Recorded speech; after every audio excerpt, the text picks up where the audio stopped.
So you saw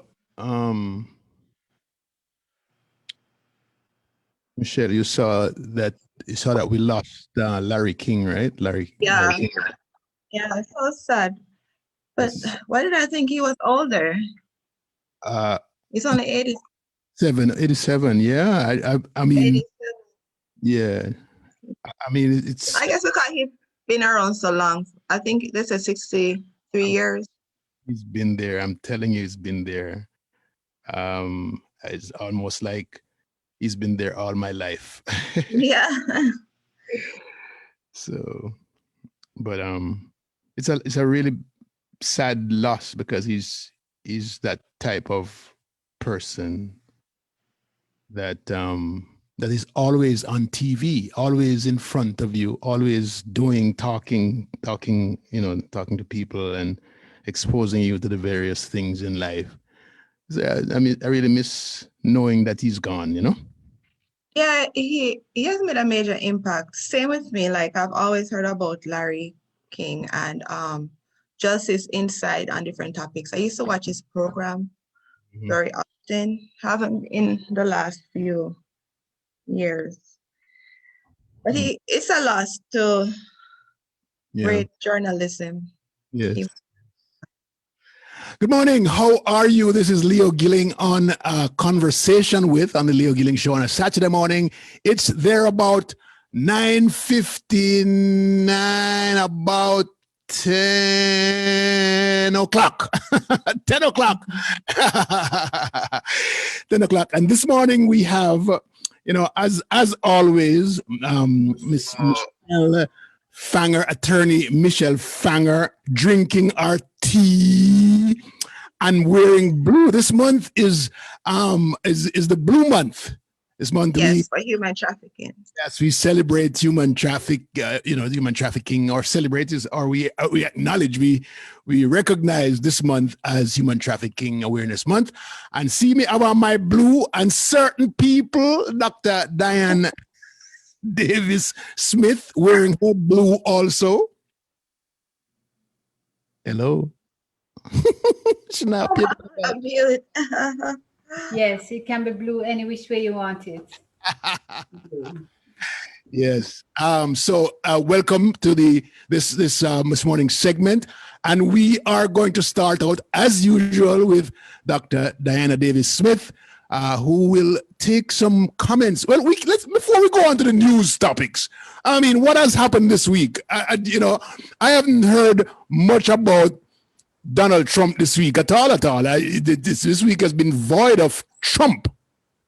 Which is good. This is good. Yeah.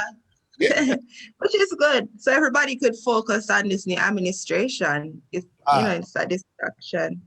Yes, it was. And then we saw some brand new laws coming out as a result of his departure. New executive orders, and I know that has affected your work, Michelle. What's going on? Talk to me. Yeah, in the immigration world, we see a lot of changes that they're proposing in regards to immigration that will benefit the community on a whole.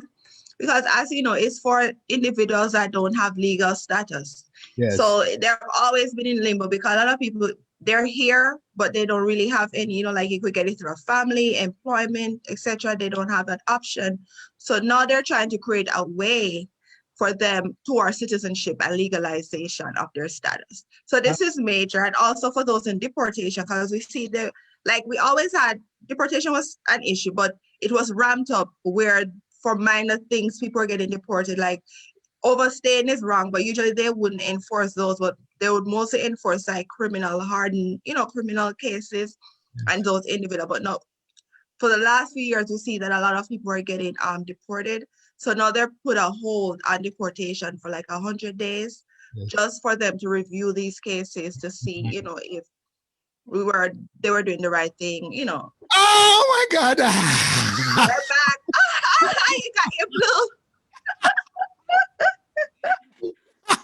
Diana said, listen, man, you call me out blue, we're blue. Yeah, I will not be left off. Oh my God. Oh, Dr. Dianna Davis Smith, I love what you just did. Just tell us what's going on in Jamaica, in the world of Jamaica this week. What's going on? Aside from the newsman, sure. Tell me what. I love your glasses, by the way. Oh my gosh. Thank you. These are really some glasses that you wear for the Blu-rays on the computer, so they're not my real tested. Oh, I was gonna say, can you see? Pictures or otherwise, but my daughter and her classmates have so much time on the computer systems, so I bought them some Blu-rays and I said, hey, they gave me one. Oh, So Oh, it's really to reduce the impact well, on the eye again. When you I get a might need to particular get one. age, yeah, when you You get a get one. particular age, please send some over. Please send some to America, okay, so that we can get some. yes, now that things free up, I can export some to you.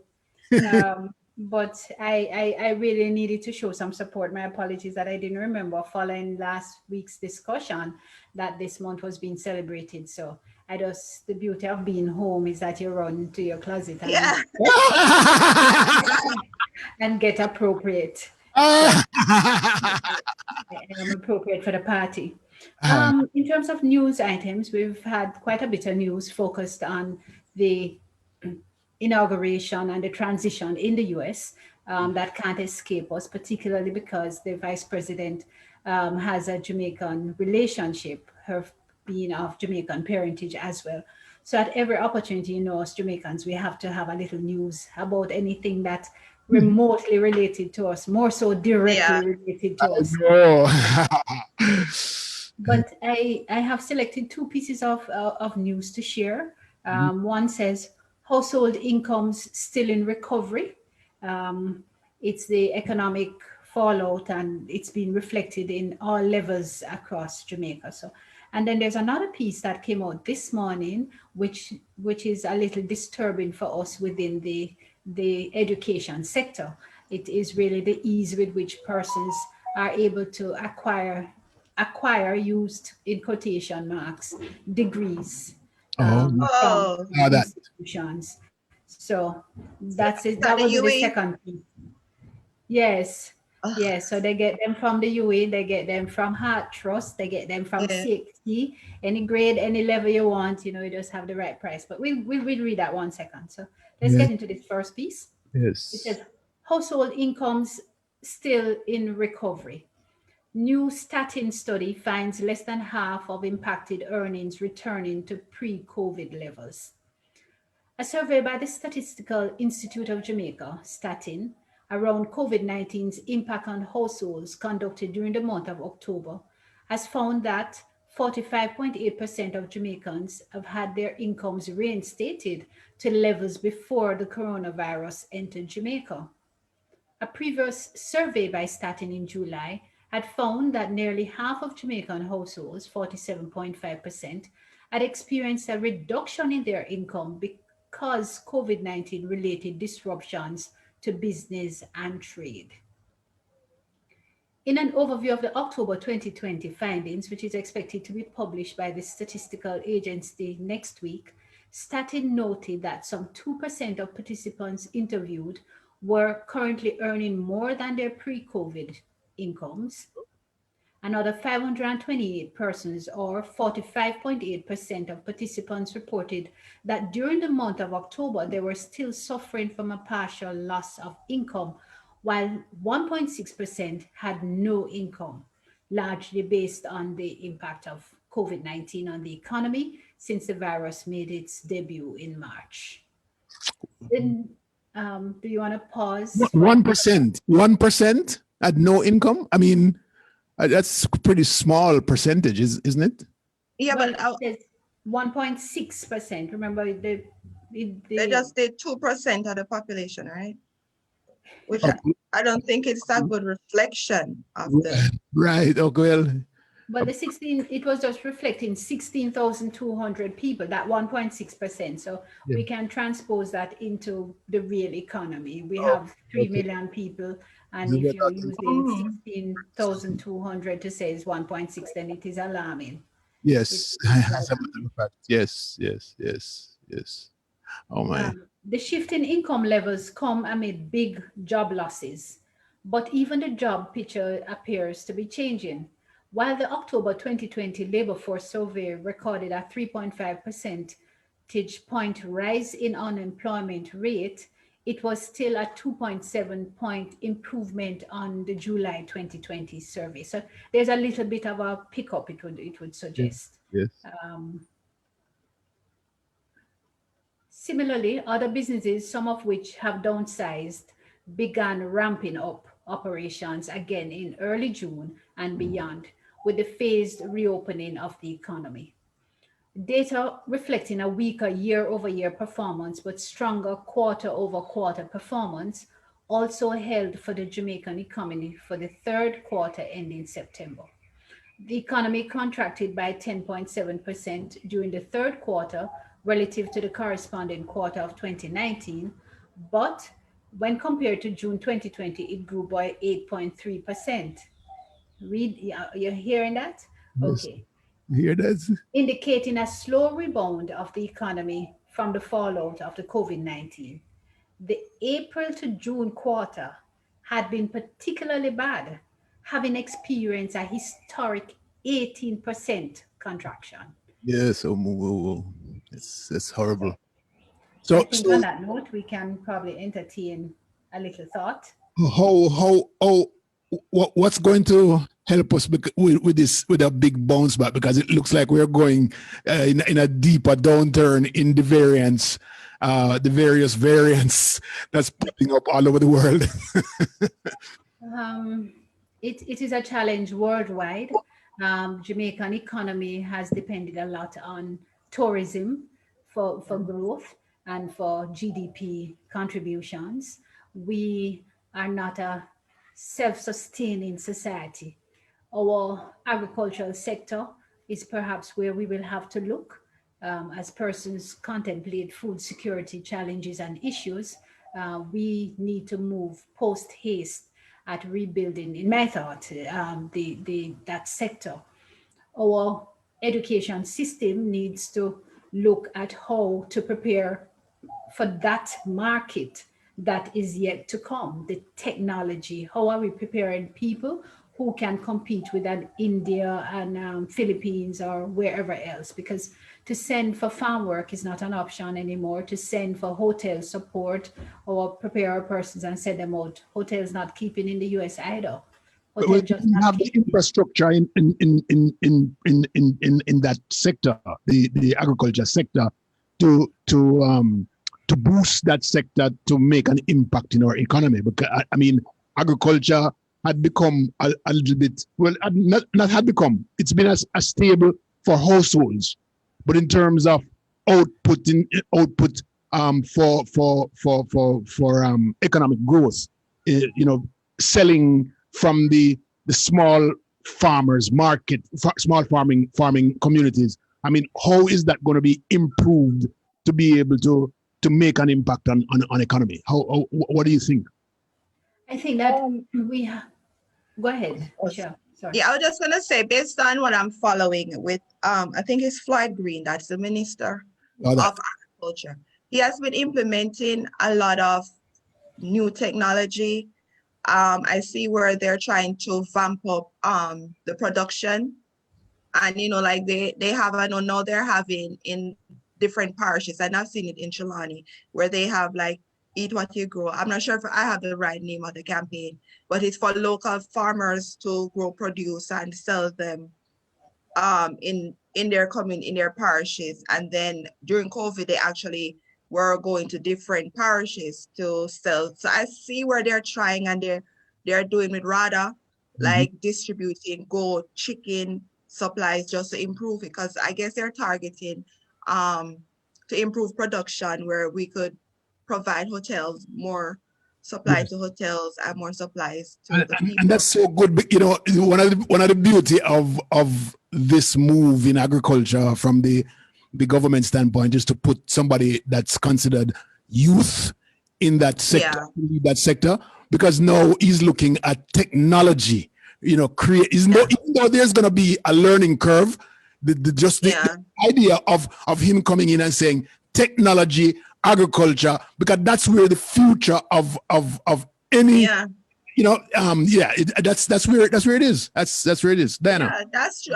And I do see a lot of like younger individuals doing farming Mhm. and promoting it also, that this is what they're doing, like they get a little plot of land. I know the other day, this week, I saw him distributing lands, like that were used Oh, in the past for either sugar cane or, yes. like some other major production, but they divide up the land and give smaller farmers. And I see a lot of children, they're encouraging like college level, Mhm. to go to agriculture. And then even with, I don't know, Damian Crawford, I that has saw been what he was doing promoting with growth. Grow the Goat.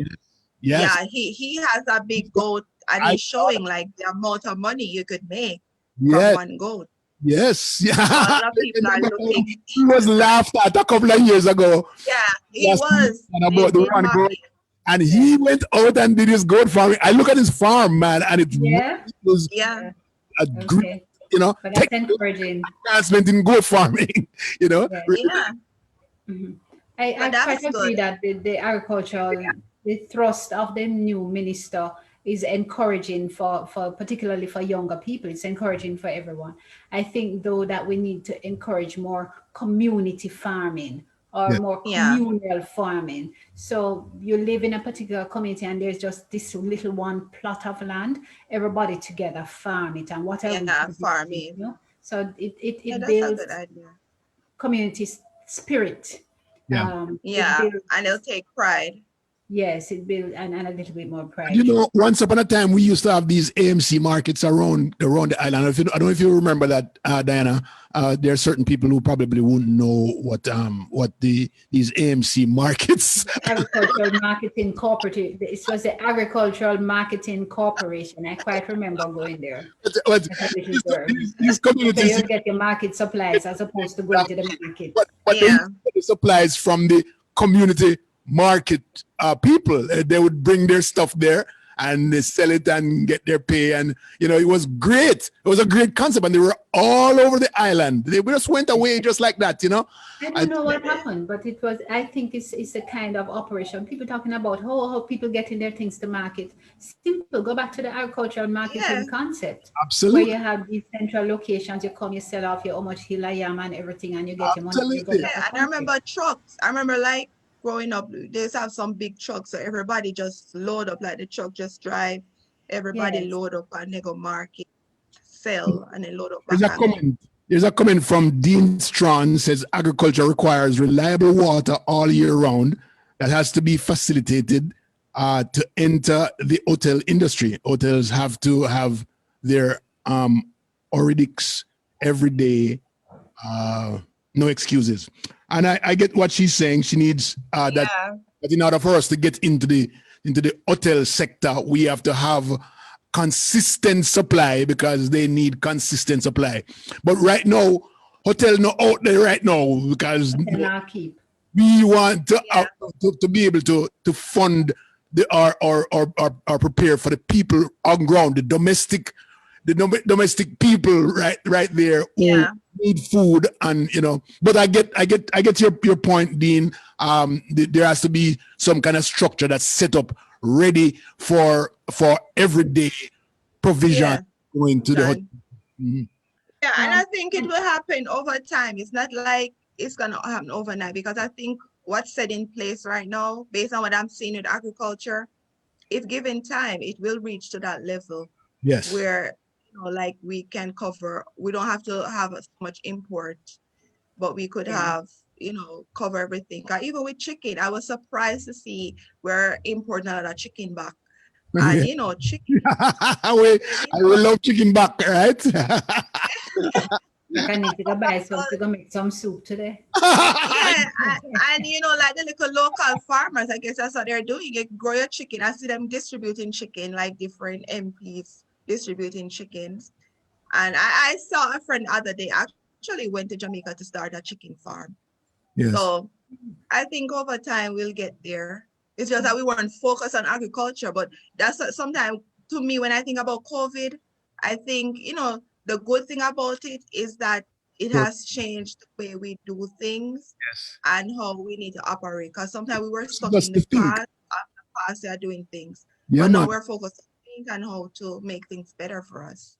Yes, That's yes, true. Quite support you. And just to go back to the issue raised about the reliable water supply, I yes, think too the fact that the minister is talking technology, we have to use the technology and the best practices that exist in other areas and adopt it for Jamaica. So yes, if you have an area that doesn't have regular water supply, do we do wells? Do we make it easier for people to drill a well on their property and to have a well vis-a-vis all the bureaucracy that you have to go through in order to get Yeah. a well on your property? It is costly and it is bureaucratic just to drill a well. yeah. So, things like this we have to get around. I remember as a little girl, Leo, you'd probably remember growing up in the country too. Are you, We used to are have these areas that the water would, the cement thing, I don't remember what they call them, and then the water run down and that, and it go into the well. yeah, And catchment, the Oh catchment. yes, yeah, yeah. attachment. So we Yes, need to get creative. We need to look to at beyond the hotel provisions on a regular basis. But there are things that are going to be periodic. So when they come in, how do we preserve them? How do we can them? Where's the cannery that we all carried to? As a yes. little girl growing up in Clarendon, we had the citrus factory. Everybody carried them lime and them orange and them Martinique and them Mm. tangerine. Everything get processed there. But we don't have any such place for me to take my tomatoes. So I have 10 pound of Yeah, that they tomato. have to Who can process invest my in that. tomato and can it? I still have to be buying those canned tomato.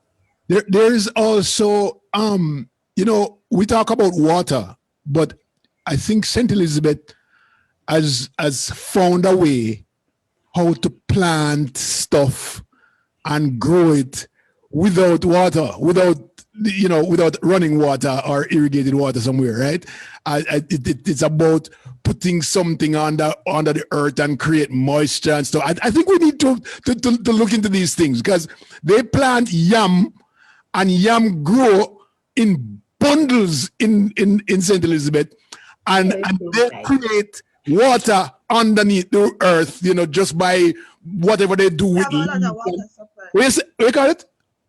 And so without No, no, I don't know what it is, but I know you have a lot of water supplies underneath the earth. So maybe that's what I guess And science then they and put some trash. They put the technology. grass and thing when they cut it and it catch the thing and yes, all of that stuff. Yeah. And then it's so captures the overnight moisture. yes. We need to look at those alternatives and Yeah, expand on them, and keep growing. Because we have a Mm. lot of brilliant minds in Jamaica, surprisingly, because the other day a lady grew her yam from just the skin. She just threw the skin in her front yard Ooh. Oh, and grew her oh, yam. I know So that there's a Diana lot of didn't know people. yam can go from skin, yeah, right? Diana knows how I yam didn't can know that. But a lot of people, go. there are a lot of Come great minds in across Jamaica learn. that they just need to tap into. Yes, yes, yes. Yeah, A we lot need of to. things can grow from. I mean, we even have, but a lot of people never know. So you can eat yampi. The one we grow up on top of the above. Oh Lord, look at our face. No. You know the name yampi? No, yampi. What No. is Tell you no yappy. that? No, Jesus and peace. I can't believe. That's And first They come from I strange guess places. I guess the upskillness is kind of eluding or eroding a lot of the things that you're supposed to learn. No, What my better though? grandfather had a farm and we still do have Yes. acres upon acres of yam, but he never brought home yampy for us, I suppose. It was just- I never heard about it. My family have yam farm and everything. I never heard. Well, I haven't been on it, Here's but Joan Mackenzie says, well, this generation get lazy when it comes to agriculture. It's a beautiful look when you see your own garden growing or knowing that it is you who put it yourself, your whole farming together. It's a good hobby and it grow into a farm. And hold on, there's something more here. It grew into a farm and she loves it. I mean, yes, your own handiwork. I can't say that I have green thumb because me get afraid of my I'm afraid of worm. But but I know that there's a lot of people out there who keep understand. farming. Eh? Yeah, like, because even where I live, like everybody have a little farm in their backyard. They grow the pepper, like scallion. You have your plum tree, mango tree, like yam. Everybody plant and then just pick on your neighbor. If you have extra, you just say, oh, may have extra ackee, may have some mango, may have pepper, have banana. A lot of people have the banana. So on a barter, right? You give me some Yeah. ackee, me give you a yam, that kind of thing, right? Yeah. And you just go to your neighbor and say, oh yeah, my banana tree grown up, or my planting tree here. Yeah. Yeah. And then you had some experience there too, right? Well, certainly where I'm at, I have bananas in the back and whatever when my bananas. In the back of your yard, Diana? Yes. Right now? Yeah. You want to see it? No. Jealous. Yes, I have banana, and in fact, two of them shooting, and it's the short bananas when they're ripe, the ones for not the green bananas for peeling, the little short bananas. All right. So What here's they call Chinese? further. Chinese banana? For some reason, the things I mean done full a while ago. When the two people said they don't know nothing about Yampy. Here is Wayne Beck. Oh, Okay, Wayne says some people call it Yampy while others call it yam seed. Thank you so much. It grows above on the vine. Thank you so much, Wayne. Me things I mean done full a while ago. Come used to Rosie. I mean, I understand why them are people who say them are country people don't know nothing about Yampy, yam seed. Thank you. Here's Donovan.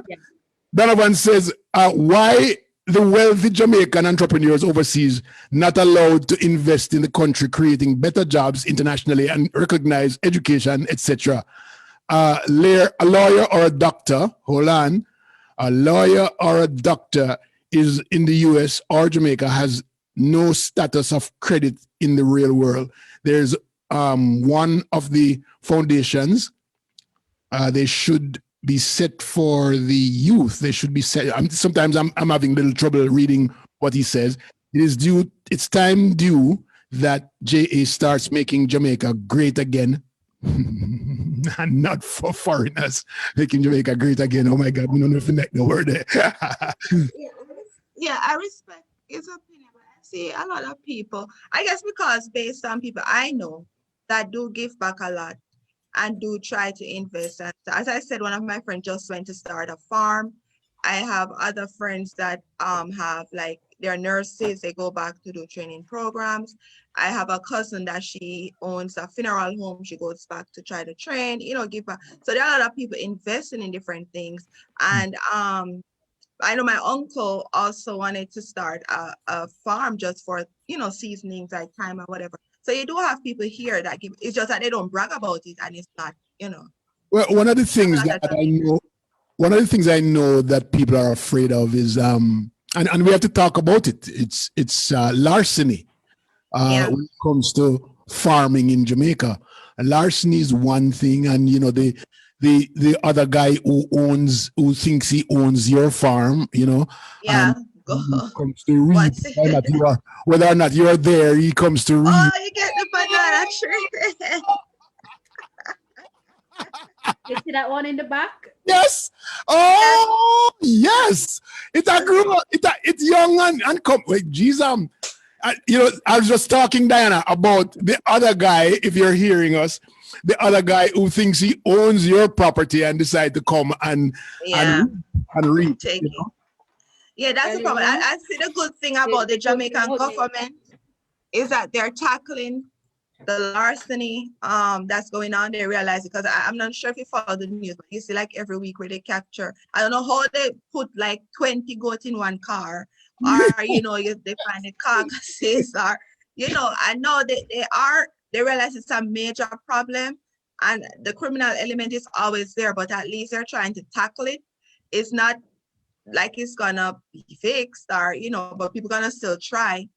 But it's good that they're making the effort to tackle it now. And because people are taking jungle justice, like attacking people who have come on their farm, like will stay and attack them. And I guess nobody wants that. But I see where they are. They have a whole unit now, a larceny unit on the police force. It's good to hear because it's a huge deterrent for people who want to do farming. It's huge because who want to be on their farm farming their beautiful stuff and somebody come in and say, listen, man, I'm ready to reap. I didn't work. Yeah, it's sad. But I am ready to reap, that kind of thing. Yeah. So, And you grow your goat so long and they wait till it fat and ripe for sell, and then somebody just come like, you yeah. wake up your goat. That's sad.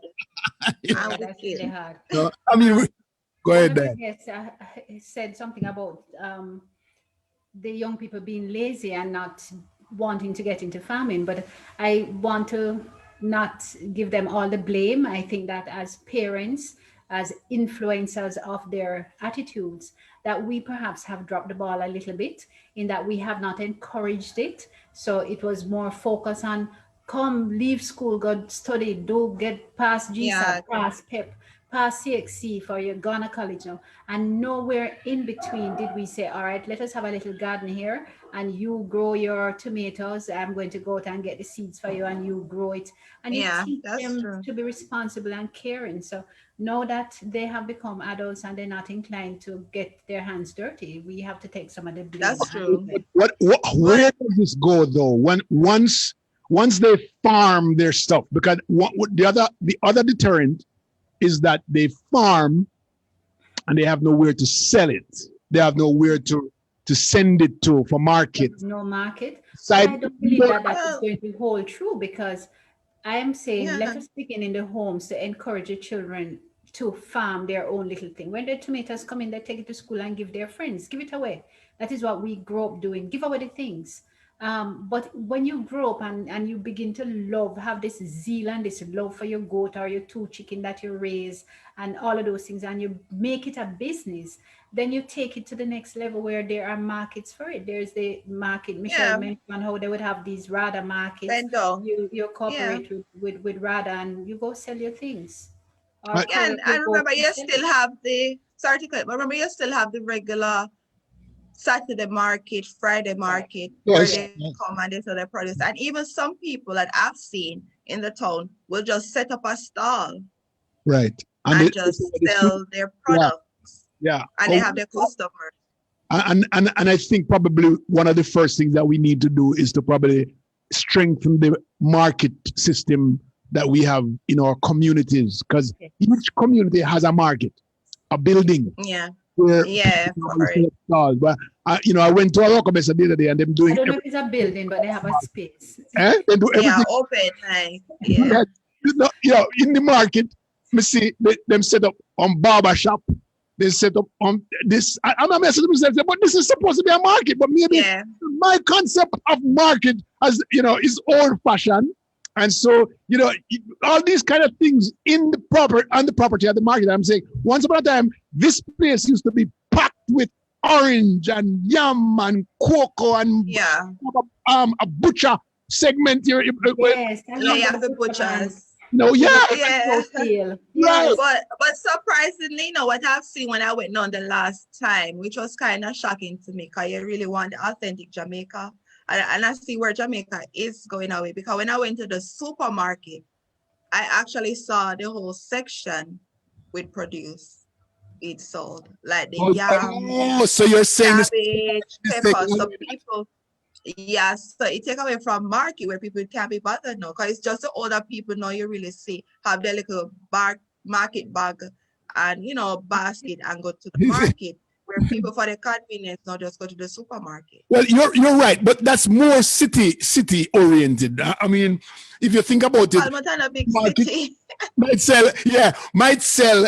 The supermarket might sell their produce at a higher price, Yeah, a community market, and so most times what people used to do is go to the market and go into the segment where they don't have the milk and then all of them stuff where they can get condensed stuff and thing, but then leave the produce part to when they go market themselves. That's a totally different thing. You know what I mean? yeah, that's how it When the do. supermarket has Yeah, it, they don't generally buy there. They go and go that's right. somewhere with them basket to get produce Yeah. somewhere else. Yeah, Except but that that's you why I have the see the other shift. household though that will buy it Yeah. because the other household don't want to go to the Right, market. Because they yes, never Yeah, yes. grow so up that's what I'm going saying. to the It's the market. older people that I notice Who that should are I going call to the old right market. now? I mean, Huh?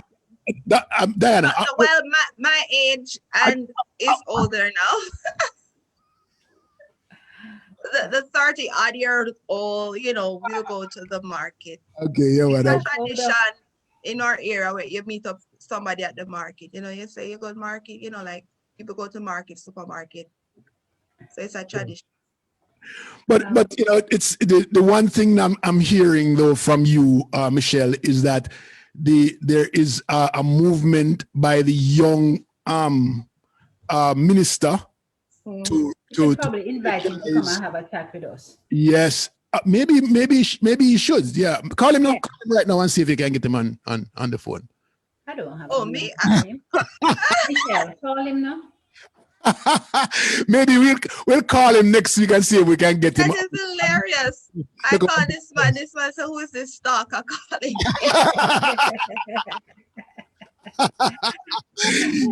So all right. So let me promise that I will reach out and see if we can get him on the program for next week, and maybe he can give us some more thoughts into what his thoughts are for the major plan, for the big plan. You know.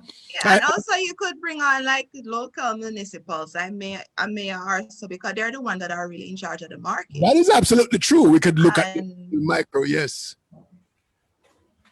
Yeah. I'm feeling a little bit jealous. I'm gonna go get a cup of tea. In the morning. Listen, man, me not like uno at all. But you know, the one thing that I like what you said too is where he's giving out farmlands. Okay, back in the 70s, way before you in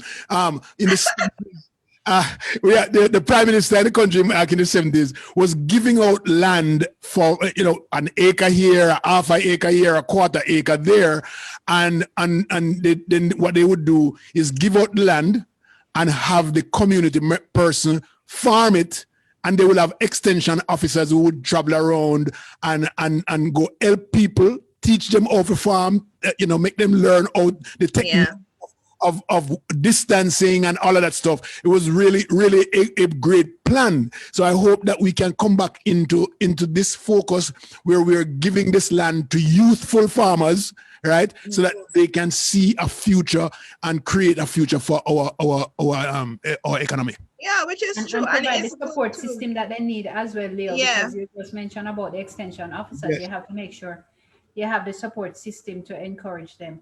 There was one of your comments about lawyers and doctors not allowed to support the system, and I think that you need to let that person know about JT-TAN task force and the different task force that are available to support, and also that there are a number of schools, including Catholic College of Mandeville, plug, that are ready to facilitate, any kind of a partnership that someone is perhaps seeking.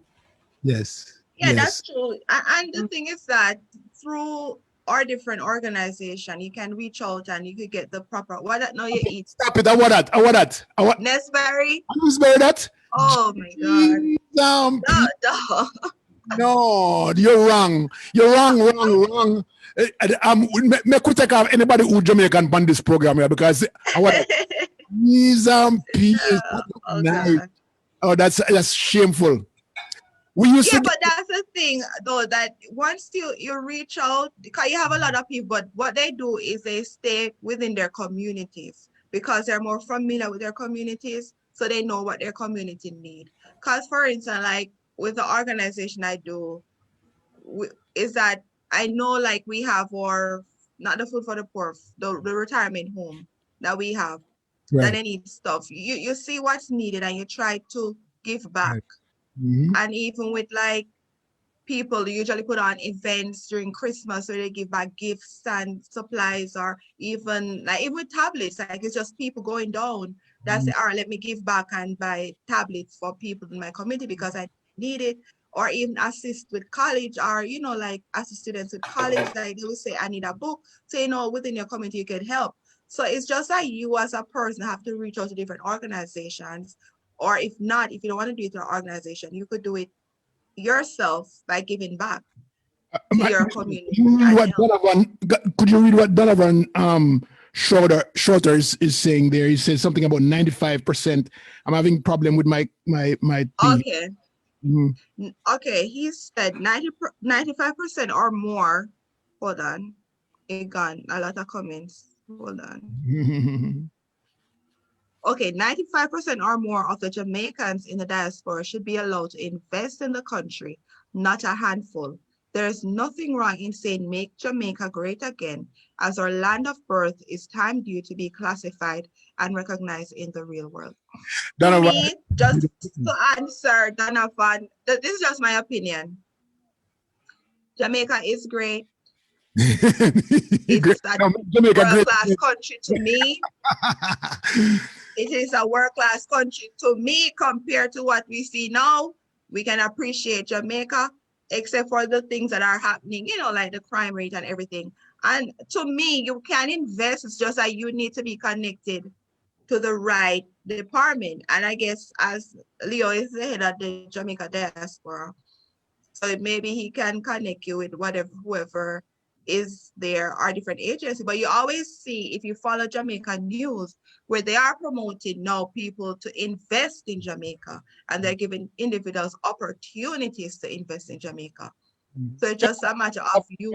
I have a lot of friends who are living in the diaspora and they have businesses. I just spoke with one of them yesterday. He has a medical business in Jamaica where he provides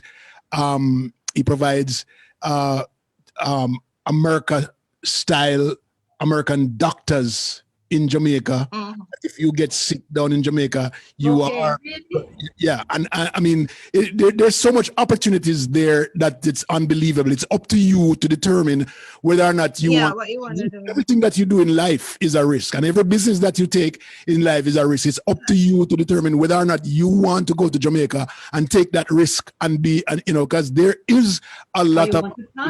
You want to partner. You can look at Dianna Davis. Great partner, waiting. That's two great partners, and I've seen it. Not to cut you off, because even like I know a girl from Westwood that I met when I was in Tampa for a while. She's a nurse, and she has a program that goes to Jamaica to provide service. I think it's ophthalmology within the community. Yes. And I'm not sure if they did it this year, but then you have other agencies that have reached out to me that wanted to give back, doctors with Jamaican background who wanted to give back, and they do have these missions that they go to Jamaica to give back. So it's just a matter of you seeking out what you want to do, and as I say, it's an investment, and everything comes with risk. You just have to weigh the pros. Yeah, you can choose to, if you want to invest in a business. Right, Jamaica is always open for business, and you can determine if you say, "Boy, I have $100,000 and me want to invest this in a Jamaica in a particular way." Then here's what you do: find out or do your research. Know authorities that you need to go to. Don't try to go to one man and say, "Boy, I want to do this," because this is where people get into trouble. You trying to cut corners is never going to work. You know, it might take a little bit longer than the United States because we are paper-oriented for some of our processes. Oh my God. But if you follow the paper, it doesn't take you the wrong way. It doesn't take you. I'm telling you. But not to cut you off, because the other day I actually had a client that had to make a payment from Jamaica. And when I tell you, it was... the person had to get the contract that we signed. They had to get the name of my business, the address of my business, the name of my bank, the address of my bank. Yes, that's true. So, but however, notice that there is a process that you have to follow. Yeah. And you find what the process is, meaning go to the proper authority. Get the list of things that you need to follow. Don't listen to somebody who say, "Oh, this is supposed to do," and this. Go to the proper authority and get the process is done, and you follow that process. You can't go wrong. Trust me, okay? Yeah, that's true. Follow the process, the right process, the right channel. No sidetrack. Don't trust anybody. If you have to take time to go to Jamaica to get it done, take your time and go to Jamaica. Because it's your investment, nobody else's. And don't listen to people, because don't fit them circumstances is totally different from yours. Right? And so don't listen to other people. If you want to go to school in Jamaica, Go to school in Jamaica, but go straight to the school. Don't make nobody tell you how to get to the school, all right? Yeah, and then we help you get it. And another thing too, there's a lot of people that even like I don't know like a lot of people, but what I'm saying is just a little. Like I have friends my age that they have a little money. So what they do is they do go back, they buy property, for rental property. They do see a lot of homes, they buy those. So to them it's an investment, and they do make money because they do Airbnb. So they're making a little money and they're giving back. And as I said, one friend that went down to do farming, which, you know, open a farm, which he took time off to do that. Yes. So yes. it's just, you have to see what you want and look into it. People have gone down. I see another person that went down to start, what do you call it? She does weddings, you know, like all that stuff. She's from England. Yeah. And she brought down an idea for the community. I know she has her own thing doing. So it's just for you to figure out what you want to do. Look around your community, see what needs improvement and what you can contribute. And just contribute. You could talk to the mayor, you could talk to the MP. They will tell you what's there, what can be done. So you just need to follow the right road to get it done. So Dianna, right, with us right now, she's having her a graduation tomorrow. By the way, I don't think I presented Dianna the way she's supposed to be introduced. Dianna is the president of the Catholic College of Mandeville, and tomorrow they have their graduation. Students leaving with their bachelor degrees and with their master's degrees. I mean, tell us a little bit about who are graduating tomorrow, and what's the disciplines that they're graduating in tomorrow. Okay, thank you very much. Catholic College of Mandeville is in Williamsfield, Manchester. Started out some years ago in Mandeville proper, but we outgrew that property and we built a campus in Williamsfield. So that's where we're at now. Tomorrow we celebrate our commencement for 2020. Like most commencements, graduations for 2020, you kind of had to push them. You kept pushing them back to see whether or not, you know, COVID would go and rules would change and you could have a public gathering.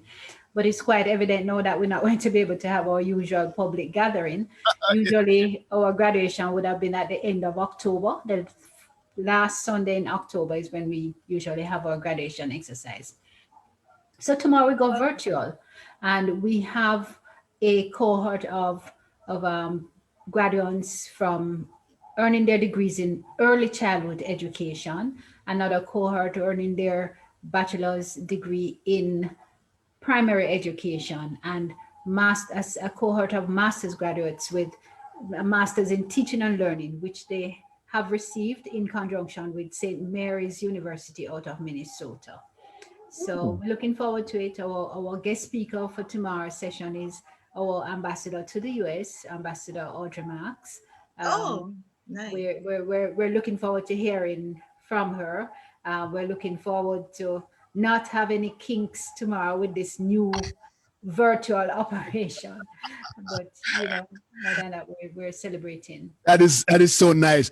You know, I remember back in the 70s. We can't only go back to the 70s. Or certain people can go back there, but we can only go back to the 70s when we look forward to getting just a bachelor's degree, right? Where a bachelor could take us anywhere in our lives. No, you better have a PhD, or you better be an attorney.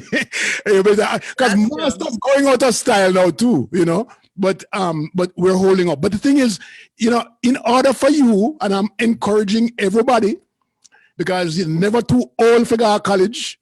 You're never too old if you have something back of your name. You're never too old to learn. So please, please note that in order for you to do the best that you can in this world, in any country where you live, is that little thing we then call education, where nobody can take it from you. Nobody can take it from you. And so if whether you're going to be in agriculture technology, in tourism, wherever it is that you want to go, the best place to get forward, if you want to be in business, the best place to put you forward is to put that little piece of thing in your brain. Or you have the little piece of paper and don't bite. Okay, I think that's the next time. Yeah, that's what I was was gonna say, let's go into that topic. This is hilarious. Let's just next topic, right? Yeah. All right, so that takes us into this. We segue right into this fake degree alarm. Fraudsters sell UWI bachelors for 150,000 Jamaican apiece.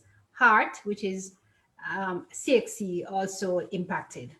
Jesus. For 6 times less the amount of an average. Oh, morning, Dana, how are you? For 6 times less than my daughter, than the amount an average student could pay for tuition at the UWI Mona. In 3 years, a counterfeit degree can be obtained within days by anyone wishing to bypass the rigors of intellectual discourse of tertiary education. I have to laugh. But no joking That's so matter, you know, sad. Michelle. Yeah, it's All sad. right. It really is sad. Fraudsters now have both the UWI and the Caribbean Examination Council worried as the job market tightens and the demand for certification increases. The Gleaner yesterday obtained the going price list for fake certificates to trick employers that job seekers are qualified to work as professionals. So here's the listing. According to the information obtained, a fake UWI bachelor's degree has a going rate of 150,000, while an associate degree can be had for 100,000.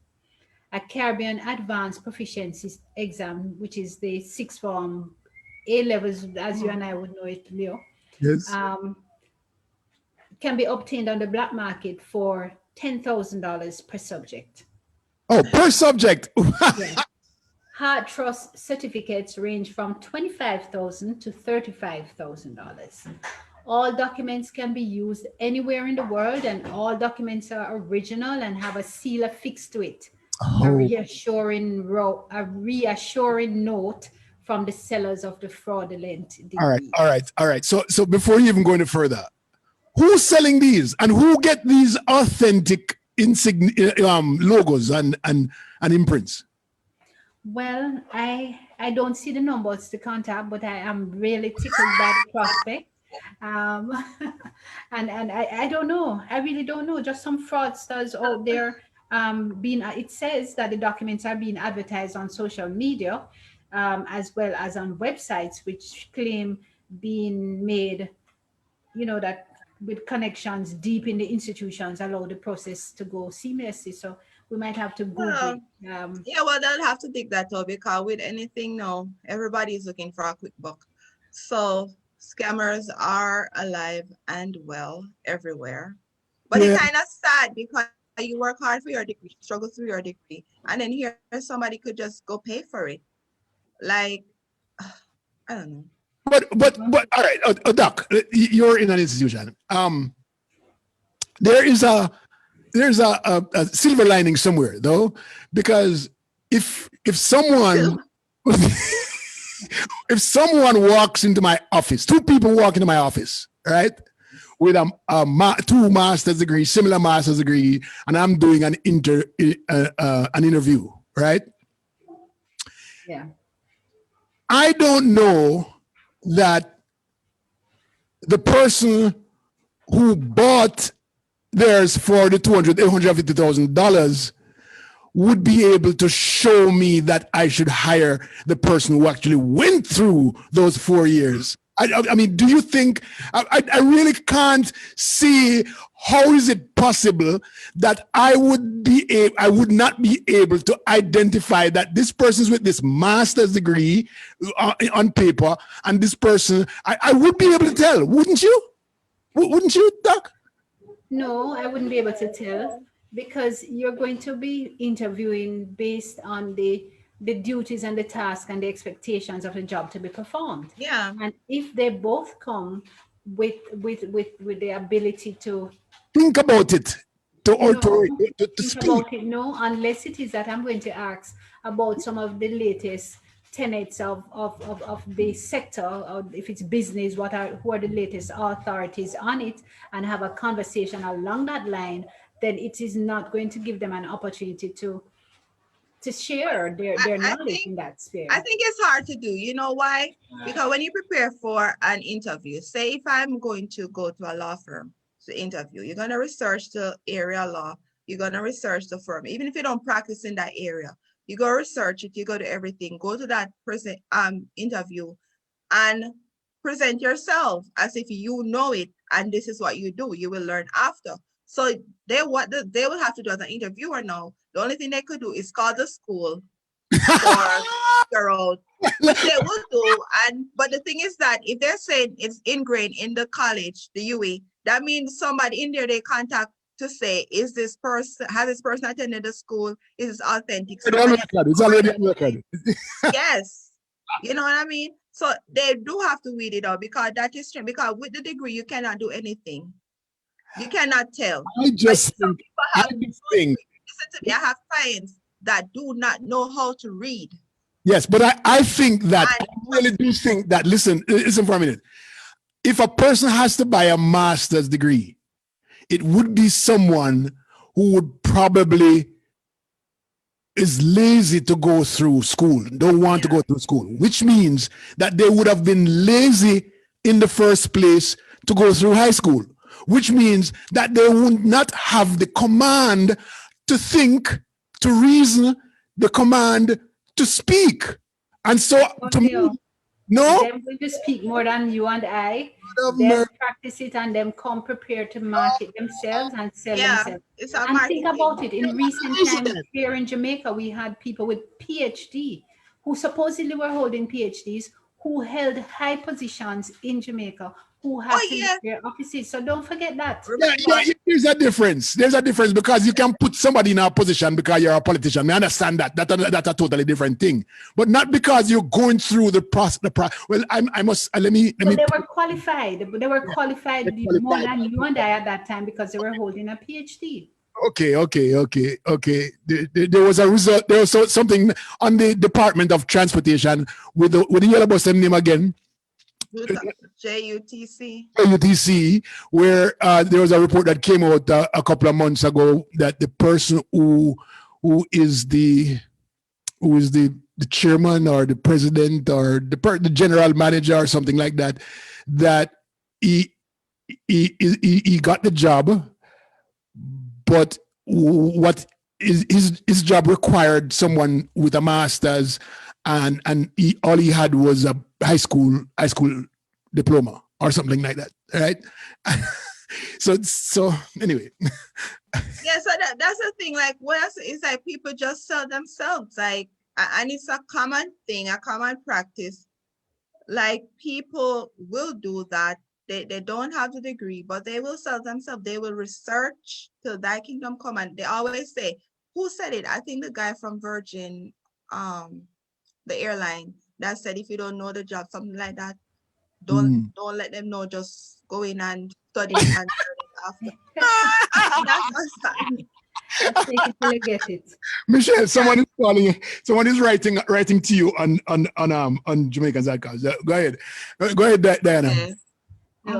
My daughter just passing through and hearing us here having this conversation. She says that she do believe that somebody who buys an undergraduate degree would perhaps lack the presentation skills and the soft skills that they support her Uncle Leo. Diana, me love you bad.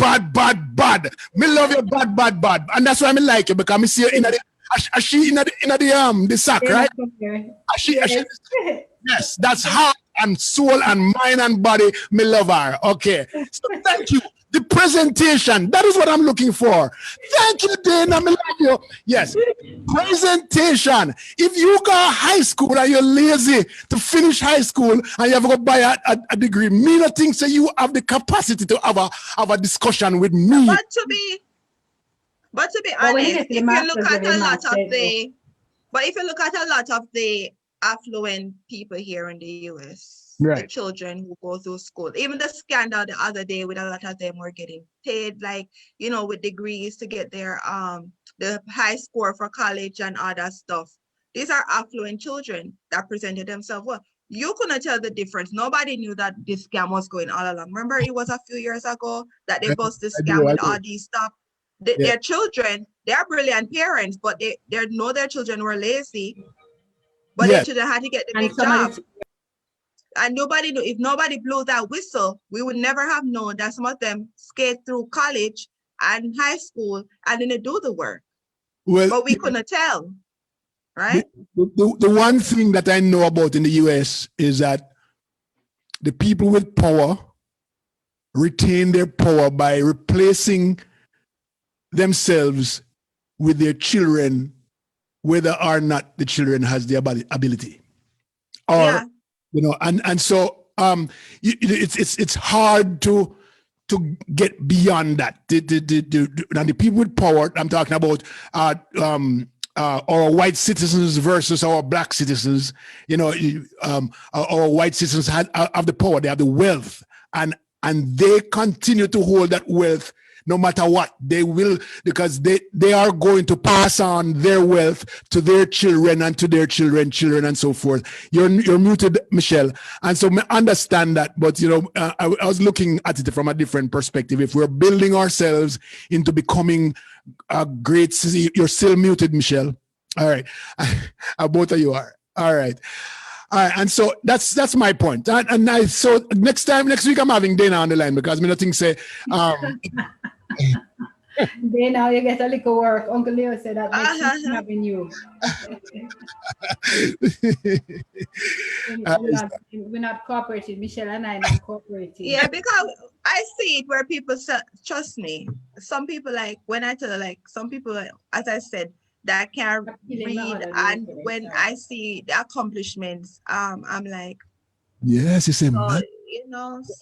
So, sometimes you see some people with some things behind their name, and you say, but in carries? How come them have? I'm just saying. It's not everybody. Yeah. After a while, you will tell, but I see where some they get away. Because if you sell yourself, some people are really good at selling this, and that's why scamming goes so well and goes. That's why scamming goes so well. Yes. Yeah, and sometimes I'm so surprised that you have people who are calling from another country into the US and getting money from them. And I'm saying, how do you? How they do it? But the thing is that, like a study came out and it said that a lot of people that were scammed were actually professionals that should know better. Right. Like lawyers, congressmen, former judges and stuff were the ones that were scammed. How do you get scammed? I don't know. If somebody called me, which I get called saying, I win money, but I need to pay money to get that money. I'm like, no, I'm not doing that. You take the money, collect the money, take the money that I'm supposed to pay. And send me the difference. Yeah. There are certain organizations here, Michelle, that says, we can reduce your monthly light bill, and your monthly cell telephone bill and stuff. But give us $100 first, and then you can get it. Man, exactly. I will pay directly to the phone bill. Exactly. That's what I said. I'll pay my part. That's fine. Yeah. Or even though they have this big scam about the warranty expiring on your car, I'm not sure if that. People get caught. Yeah, like the warranty on your car is expiring now. Call us. I'm like, let it expire. Okay, and for many persons who hear people calling from the IRS, people calling from the Social Security Administration, listen, if wait for one letter from the IRS or wait for a letter from the social. Don't accept a call from the IRS. They will never call. They will never do that. Okay? They will never. USCIS has immigration. They don't call you. They don't call you. The IRS, they don't call. No. And Social Security Services. They don't call. Most government agencies, they do not call. They you don't? have to have a person assigned to your case. Absolutely. And that's when you are already in communication with them through letter and stuff. Never call. Never let anybody tell you that you're gonna be arrested. No, you don't pay. We need to have an anti-scam session, so Michelle can give them all this advice and an anti-scam session. Oh my gosh! Yes, I am. I'm surprised sometimes that people get scammed this way. And I'm not saying that I am not going to be scammed. When I mean for scamming, because even the little Jamaicans will scam we when we reach Jamaica. Exactly. Like tell us, let's go eat. Let's go eat. And when everybody finishes, they start walk away. I leave you with the bill. Oh And my. they say, oh, I go to the market to buy something for you and double up the price, triple the price. So here's Joan McKenzie says not everyone is quick to pick up a scam. I agree, Joan. That is true. That is true. It Yeah, takes I agree a with while. that. Because some But people if you don't pay the lottery, if you don't pay lotto, if you Yeah. don't, you know you don't have anybody win. dead in Africa that's a king or queen.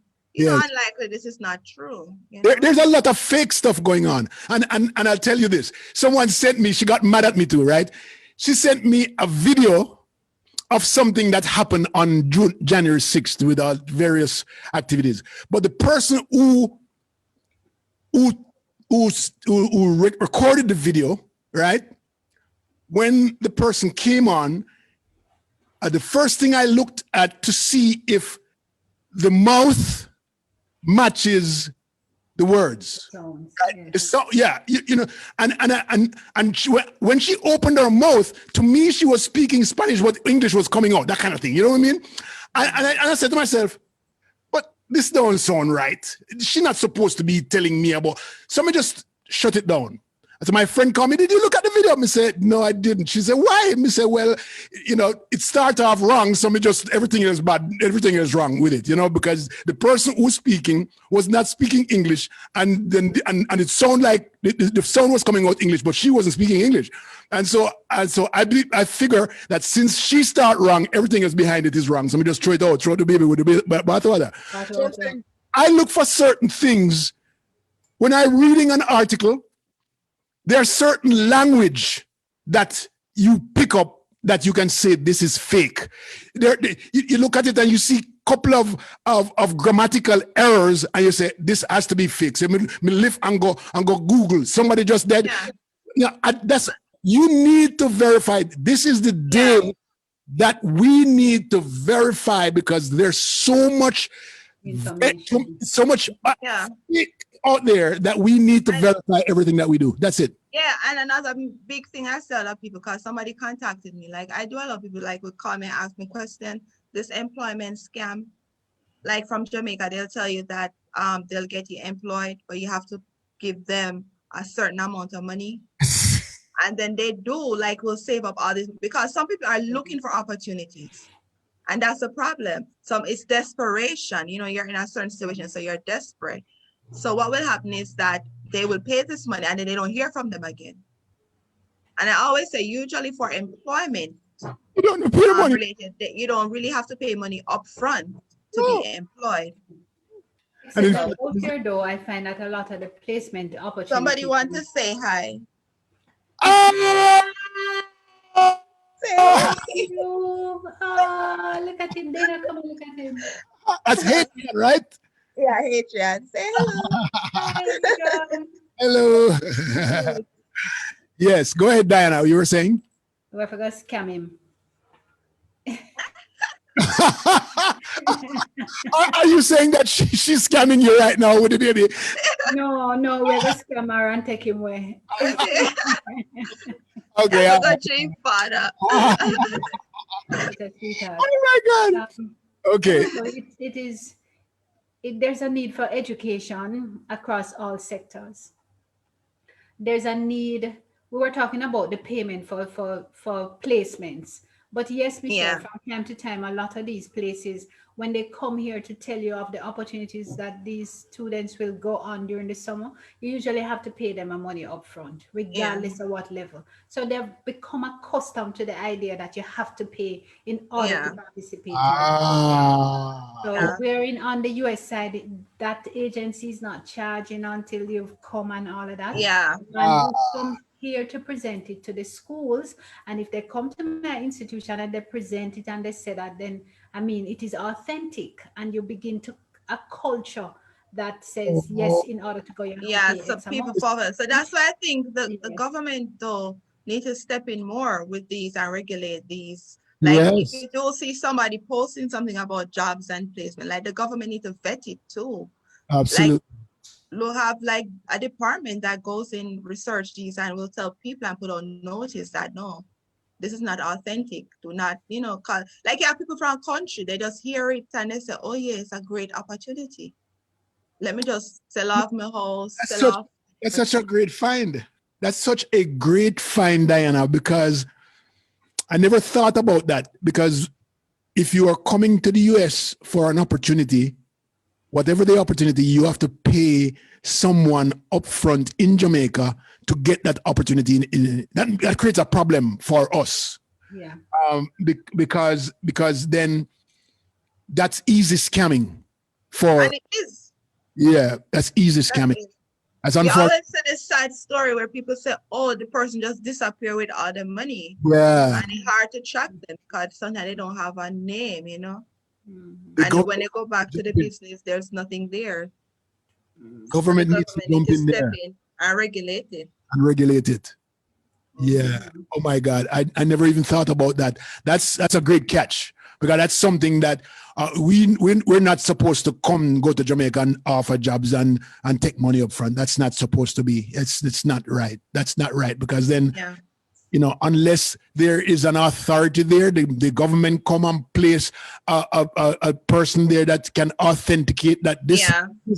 is in fact, yeah, I really, yeah. Oh my God. Leo, you have to understand too, that there is such a desperate Yeah. Yeah, Desperate. fear. Desperation is so rampant. yes, So that's the when somebody come and say, well, boy, to your family, I can get to go America, I go and get 3 months work, I need to pay them $500 now. Everybody go and sell the goat and when sell the chicken Mm-hmm. them, then give the $500 because you're going to go America and you're going to come back with $2,000. You understand? yes, So for them, it is well worth it. I yes. don't believe that the government, with all the best of intentions, will ever be able to regulate it because there is so much destitutes in Oh, Jamaica. We're so eager for an opportunity to earn. um, When we started out, telling you that 45.8% of Jamaicans have had a reduction in their income. Um, yes. we're seeing continued fallout within the tourism sector, where persons who used to operate a little Airbnb can't do that no more. All the whole of people who used to be in the hotel, um, Yeah. kitchen staff and stuff, they're not there. The housekeepers, you don't have those numbers anymore. So people are desperate to find another way to Yeah. earn. And I think Well, that's why robbery there's a to lot of me there's has a lot of people increased. saying things there, Michelle. Yeah, a lot of comments and discussions coming up that we want to probably acknowledge. What they're Mm. Donovan saying things, Joan McKenzie. Um, Okay, the one that referred to me is as I'm not gonna say out like it's a scam. But they could ignore that one. it says, Mrs. Smith, what are your type of profession, and are you promoted, and what educational institution? Oh, you can tell her again, tell him again. All right, Donovan. Catholic College of Mandeville, we offer the undergraduate degrees both in primary education and early childhood education. We have a master's in teaching and learning. But since September, the government started a new focus on their sixth formers. So wherein everybody would leave school traditionally at fifth form, they have added a new 2-year program, and we participated in the new Oh, breakout sixth of form. that. So there would be those who would pass the 5 6s who would go to do the advanced studies. But those who didn't meet the minimum to advance would definitely go somewhere else, wherever somewhere else is. Work, no work, roadside, rub out your hand middle kind of thing, or 1 and 2 go to a trade. So we took the students now who are what they call level 2, category 2 and category 3. Level 2, they get a technical training. Level 3 is general, where you are building their math and their English and their general competencies. And we have 123 persons registered, and the majority of them are boys. They're Oh, doing That's good. computer repairs. We're doing agro-food processing. We're offering housekeeping, and I think computer something other information speaking of that, technology. Doc. Speaking of that, Doc. Right? I sent you something this week because someone wrote. wrote to us as a result of the crime forum that we did, and they were saying that after post secondary school, they should sign up for the military. And I thought I heard you say something like that. Are you still thinking about that? Or give me your thoughts on that to help out with crime, we should have all of these people sign up with the military for at least 3 years. And so give us some thoughts. Yes, I'm not subscribing to a 3-year period, but I believe at least for the 2 years that they are in the sixth form program, that they should have an opportunity to be trained, to get into some uniform, discipline, paramilitary type operation, where they're taught some basic skills to help with community order. So you might teach them restorative practices. The police can come in and tell them about the police training, the military training, the different arms that are available, without having to wait for a fear. It's not a fear. I want it to be ongoing, where they come in 1 day per week and there's this interaction with the participants, particularly the boys. And then thereafter, they have an opportunity, because they would get a number of credits while in school participating in this program, to give them a little advanced placement in the JDF, or an advanced placement in the police force, or the fire brigade, whatever it is, whichever service. Or we give them another year and they become police security officers, but not security officers who just lift up gate and put down gate, or overtree and lock key, but like they have a community. better understanding and can contribute to their community development. But the thing, you know, while you were talking, I was thinking, I noticed that the JCF and the military offer a lot, like with technology. Like you see a lot of them becoming attorneys. You see a lot of them managing certain equipments, like, you know, the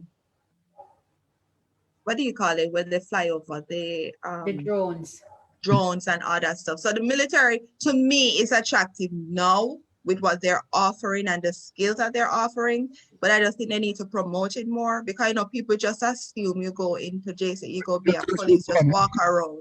And they don't really understand that there's more to it. Because I actually have other friends that did start out in the JCF, and are attorneys now, you know, so it does transition to other things. So they need to make it more attractive for younger people to want to join. That's true. I really like they're that. on the waters now too. Yeah, I know they're on the water. I notice they got some new ships and things to patrol. Yeah, so that's more attractive, but they need to show that side, because they only show one side of the they only show the soldier run on the street with gun, right? Yeah, our police are walk around, you know, so they need to make it more attractive, which it is. I would join. Start a conversation earlier. Start a conversation with these others who don't have an understanding of it, or don't assume that we don't have an understanding or we're not interested. But once you begin to build that relationship at the school level, then you'll find that more people will say, okay, fine, I can join the police force, and I can do so and so. And they even let them go to college, because a lot of them end up at UTech getting their degrees while serving. Yeah. And I think they cover it. I could be wrong. Yeah, that's what she said. But let me ask you this, Dianna. Do we see ads, a lot of ads to join the army or join the police force? You know, right? No, you don't. You don't see a lot of ads. But what is perhaps frightening and disturbing at the same time is that whenever they have a recruitment drive, like for the JDF, a whole heap of people come in to go. They want to go, but very few make it into there. So we have to create the other levels that you can say to people, you don't have to belong to the JDF in order to help to build your community. If we begin to have these conversations and these opportunities to interact. Yeah, and they can do it, because if you have a police station in every area and a little outpost, they could do it. I know, like I'm always talking about, because I'm familiar with my area of the egg, right? The area. But you upscale. do see them walking around, talking, interacting, and they know people because, like, I've seen where, like, when people get into trouble and they know them, the police officer know them, know their family, and be like, what you doing? Like, and Yes. talk to them, so the community is trusting to me of the local police, and Local they'll talk to officers. them, go, Absolutely, yeah. yeah. Yes, Yeah, yeah. and even in our community, we have a lot living, like every other house is a police officer. And they come and they talk and, they look out. And if anything, they're the first to, notify and I stuff. like the suggestion. I like the suggestion of creating that military discipline for those 2 years, so that they get not just academic, but we also get some kind of discipline, people understanding about their role in community. And I like that a lot. Whether or not it's possible, it's something else. But I think this is your opportunity, Diane, to put that on the table Yeah. and make it But work. didn't they do it Yes, a it's few an years opportunity ago? for Dianna and Michelle to put it on the table. What didn't they do it like, I think my uncles when they went to Cornwall, I think in the 70s, they said they used to have like, where they have Yeah, some, yeah, I the think, Boy Scout, cadet, Boy no Scout. man, Cadet. cadet, no, Yes, cadet. yeah, yeah. Yeah. So, and then my mom said that they had a youth program where either you go to teachers college or something. Like when you're in high school, you have to pick one of them and do service. I forgot what Right. it was. And they don't do So that kind of that's, thing. And this is what you want to rebuild a sense yeah. of purpose and What a identity great for infrastructure. individuals. What a great So infrastructure. do it. Yeah, Why did they stop? Like, why did they move on? 'Cause I know back then they used to do it. 'Cause that's why my mom ended up in teaching. Oh, okay, okay. Oh my gosh. Yeah, I think we had a great infrastructure then. It's just that it was tied to Britain, and we were trying to get away from Britain, so Oh, we get look rid of at a lot of everything. things that were. Oh, But To the bathwater. if we start over and we really put things into perspective and do it the way that we want to, I think it would work. It would work. yeah, it will work. 'Cause it will solve a lot of the problem on the young people on the road. And they said the devil find work for idle hands. So that Yes. would help to cure one of the problems. If you notice that most of with the crime rate, like those dying are usually in the 20s, 17, Yes. 14-year-old getting arrested for, gun violence. So I think it would help. They need to revisit those things. And I like this lady, she talks like she grew up with her grandmother. I did. The devil find Yes, yes, yes. She's very grounded. Very, very grounded. But she's quite right, Leo, that indeed the devil do find work for idle hands. Yes. And we have to take some responsibility for the hands being idle because we have kept their minds idle for too long. And we have too long measured people and success based on how much CXCs you have. Yeah. And there is so much to others beyond that academic achievement. That's it. And I think persons in the diaspora who want to give back, do you want to mentor a few of these people who are in the sixth form program? Or last week, Tuesday, they were on campus and I had a walk around and there were 3 boys who were not in uniform. The uniform is simple: khaki pants, white shirt, a tie, and a lapel, the crest, the college crest. Yes. And this boy had on black Nike shirt, black pants, showing him underpants. So I said, how you reach on here look like that? So they don't know who I am because I'm just this little mad looking woman walking around the place. And I said, wait, how you reach here look like that?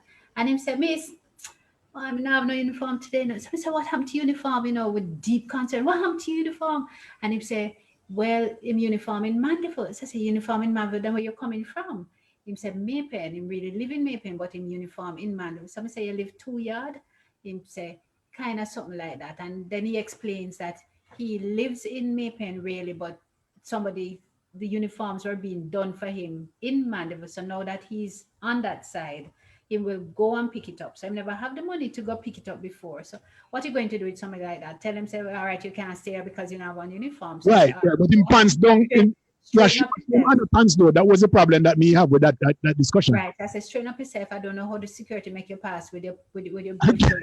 And then I look on and I say, I'm not even wearing no good brand. Pull it up. And he laugh and he pull it up and him gone off and have a conversation with others.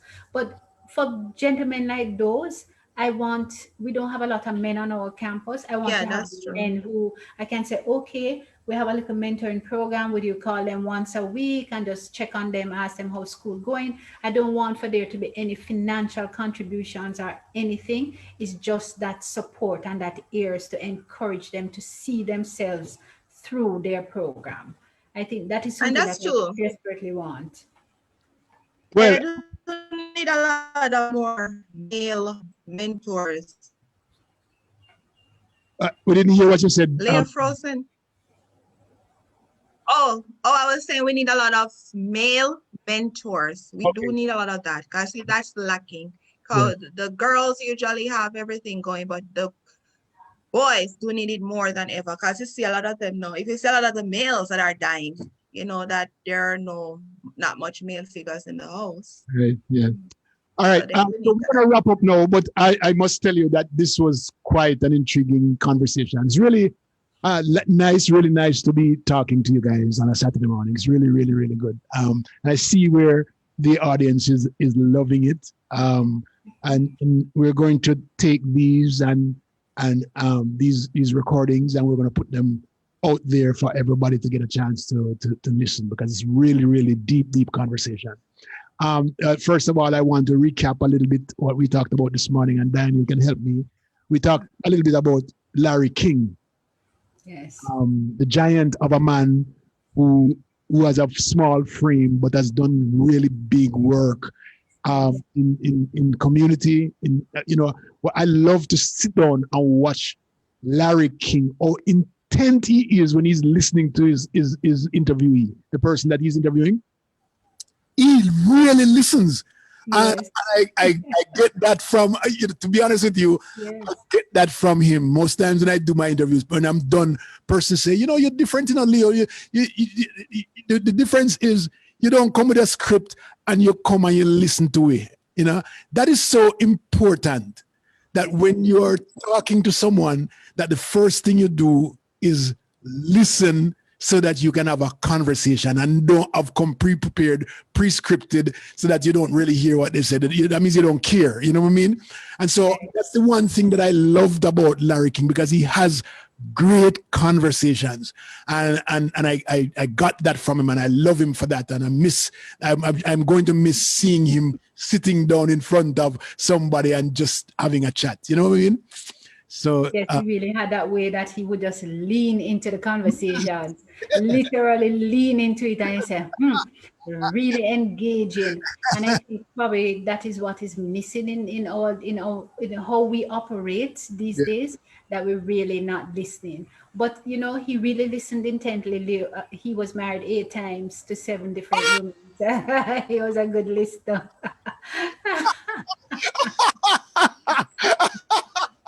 He was married 8 times. Oh my God. That is a good one. All right. So what were the other 2 topics that we talked about, Diane? Well, we spoke about Larry. We spoke about the educational situation, yes. The fallout in terms of income and the socio-economic implications for the wider society.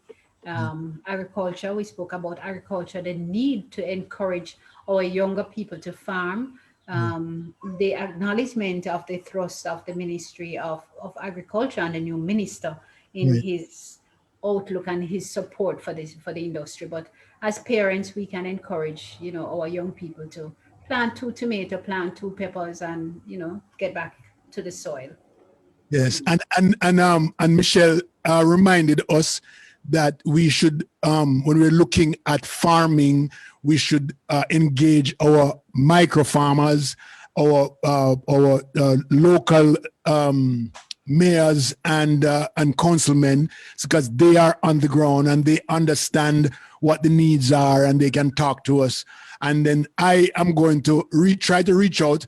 And if Dianna has a better contact with the ministry, we could invite the minister here next week so we can have a 4-way conversation. At least I won't feel that bad, me alone as man against 2 women, on the show here. And so, we also spoke. Michelle gave the audience quite a sound understanding and appreciation for the scamming and what to expect from IRS telephone conversations and the conditions under which they would call, which I thought was really very useful and something that we probably, Leo, should look to build on, to have more conversations about how not to get scammed and what you look for, in the conversation. You shared also the voicing over on this clip that made you know that it wasn't authentic. So, simple little things like that would really help the society. Yes. And Michelle, you can tell us what did you talk about on immigration this morning again? I remember. Muted. Unmute. Sorry, I have one of my children acting. But in regards to immigration, I just wanted to highlight that the Biden administration is doing a few proposals that will impact our community for those who don't have legal status. So just keep an ear and eye open. Nothing is in place as yet. I've had calls where people somebody said they should make a payment. No, nothing is in place, so don't be scammed. And just keep your ears and eyes open. As things are implemented, we'll highlight them. And you could follow me on Facebook, the Fanger Law Firm. I'll provide updates. And also for those in deportation, there's currently a hold for 100 days for the government, DHS, the Department of Homeland Security, to review cases that are before the courts currently. And so that's major. So we are expecting a lot of changes going forward. So just keep ears, eyes. One of the major thing that they're looking at is to reunite the children with their parents. Isn't that, I saw something? Yes, they are looking into that because they have, as we have known, a lot of children were lost, separated from their parents at the borders. Some of them, they don't have their names or any information. So they're trying to relocate these parents, the children, and to, unite them with their family. So that's a good thing. That's a major thing. So we're going to see a lot of changes happening. A lot of things will be happening, which I'm excited for. I'm just excited for the community because nobody wants to be here undocumented forever, You want to be, you see like how Dr. Dianna was taunting us with the banana tree in the back and the necessary. I know people want to go back home to experience all of that. So just keep an ear and eye open.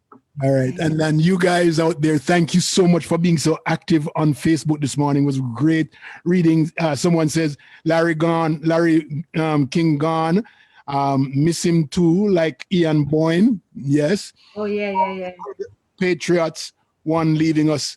May his soul rest in peace. But thank you so much for being a part of this discussion this morning. The viewers, thank you, Dianna. Thank you, Michelle. And I will see you again next week. And we will sure have somebody more interesting than me on the show next week. Have a wonderful day. Thank you very much. All the best. Bye, Mish. Bye, Leo. That's great.